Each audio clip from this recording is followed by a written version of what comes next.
Number 6 જેની રકમ આપેલી છે કે 3x - y + 11 અને -y - 11 ના સરવાળામાંથી 3x - y - 11 બાદ કરો.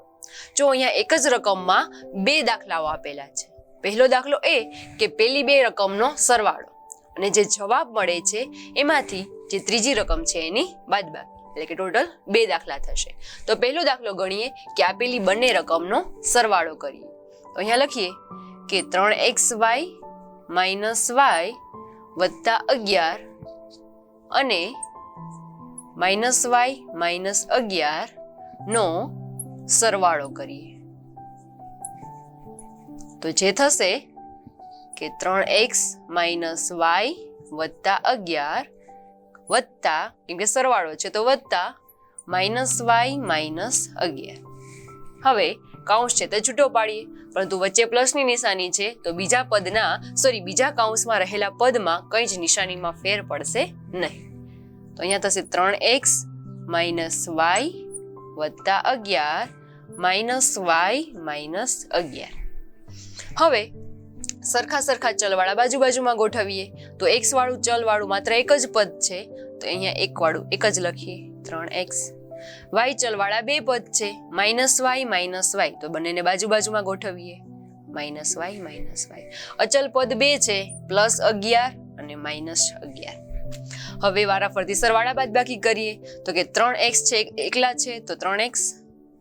હવે આપણે આ બંનેમાંથી કોમન નહીં કાઢીએ, ડાયરેક્ટ જ તેનો જવાબ મૂકીશું તો પણ આપણને સમજાશે કે માઇનસ પ્લસ -y - y એટલે કે -2y.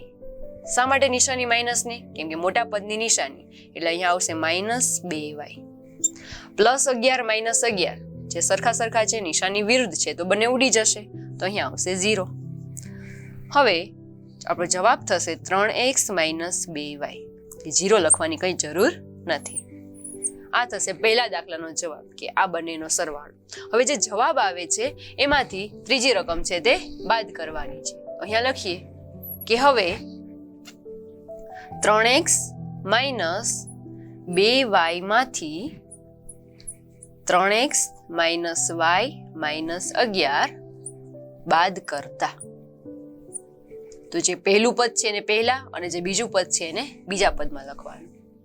અહીંયા થશે 3x - 2y બાદ કરવાનું છે તો નિશાની માઇનસની. ત્યારબાદ બીજો કૌંસ 3x - y - 11. અહીંયા વચ્ચે નિશાની માઇનસની છે તો બીજા કૌંસના બધા જ પદની નિશાની બદલી જશે. તો અહીંયા થશે 3x - 2y પ્લસ 3x છે તો એ થશે -3x, -y છે તો +y, -11 છે તો +11. હવે સરખા ચલવાળા બાજુમાં તો કે x વાળા બે પદ છે 3x અને -3x. y ચલવાળા બે પદ છે -2y + y. અચલ પદ એક છે તો એને એકલું રાખીએ. +3x - 3x એ 0 થઈ જશે કેમ કે સરખા પદ નિશાની વિરુદ્ધ તો એ થશે 0.